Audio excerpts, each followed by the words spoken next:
আমরা ট্যাগ কোয়েশ্চেন্সের নিয়ম শিখছিলাম। এই ভিডিওতে আরও অনেকগুলো ইম্পর্টেন্ট ট্যাগ কোয়েশ্চেন্সের নিয়ম আমরা শিখব।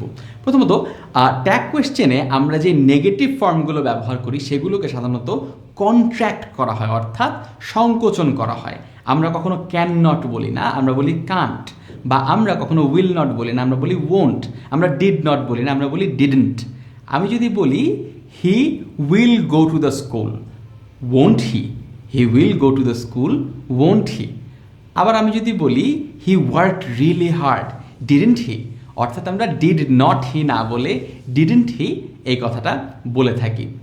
এই নেগেটিভের ক্ষেত্রে আরেকটা ইম্পর্টেন্ট ব্যাপার হচ্ছে, বাক্যে যদি আমরা hardly, rarely, barely, scarcely, seldom এই শব্দগুলো ব্যবহার করি, তাহলে আমাদের বাক্যটাকে নেগেটিভ বাক্য হিসেবে বা ভার্বটাকে নেগেটিভ ভার্ব হিসেবে ধরে নিতে হবে, এবং সেক্ষেত্রে ট্যাগ কোয়েশ্চেনটা আবার পজিটিভ হয়ে যাবে। যেমন I hardly ever go there, do I? কারণ I hardly ever go there মানে হচ্ছে আমি তো যাই না। হ্যাঁ, যাই।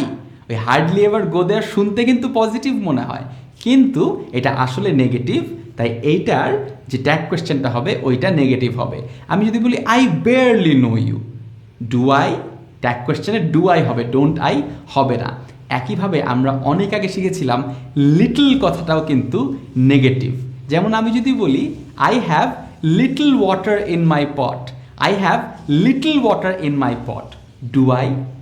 অর্থাৎ লিটল কথার মানে কিন্তু যে আমার কাছে অলমোস্ট নাই, খুবই অল্প আছে, অর্থাৎ এইটাও একটা নেগেটিভ। তাই এখানটাতে আমরা ডোন্ট আই না বলে ডু আই বলবো। ওকে, সেম ভিডিও রোলিং। কখনো কখনো বাক্যগুলো দেয়ার ইজ, দেয়ার আর বা ইট ইজ দিয়ে শুরু হয়, যেগুলোকে সুডো সাবজেক্ট বলে। এবং এই বাক্যগুলোর ক্ষেত্রে ট্যাগ কোয়েশ্চেনের মধ্যেও আমরা ইজেন্ট দেয়ার, আরেন্ট দেয়ার বা ইজেন্ট ইট এই বিষয়গুলো ব্যবহার করব। ফর এক্সাম্পল, আমি যদি বলি there is a lot of cloud in the sky today, isn't there? There is a lot of cloud in the sky today, isn't there? There are too many rules in this school, aren't there? There are too many rules in this school, aren't there? আবার যদি আমি বলি it is raining, isn't it? It is really difficult, isn't it? অর্থাৎ যে there is, there are বা it is দিয়ে যে সকল বাক্যগুলো শুরু হচ্ছে তাদের ট্যাগ কোয়েশ্চেনের মধ্যেও আমরা isn't there, aren't there, isn't it এই শব্দগুলোকে নিয়ে আসছি। লাস্টলি আরেকটা খুবই মজার রুল আপনাদেরকে শেখাতে চাই, সেটা হচ্ছে হ্যাভ।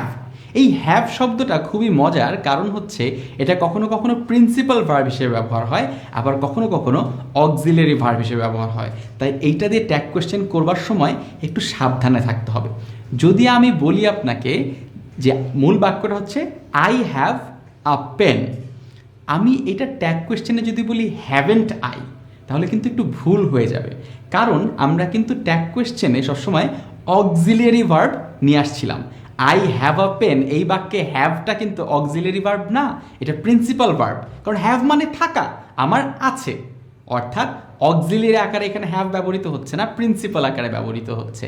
তাই ট্যাগ কোয়েশ্চেনে আমাদেরকে বলতে হবে don't I, I have a pen, don't I.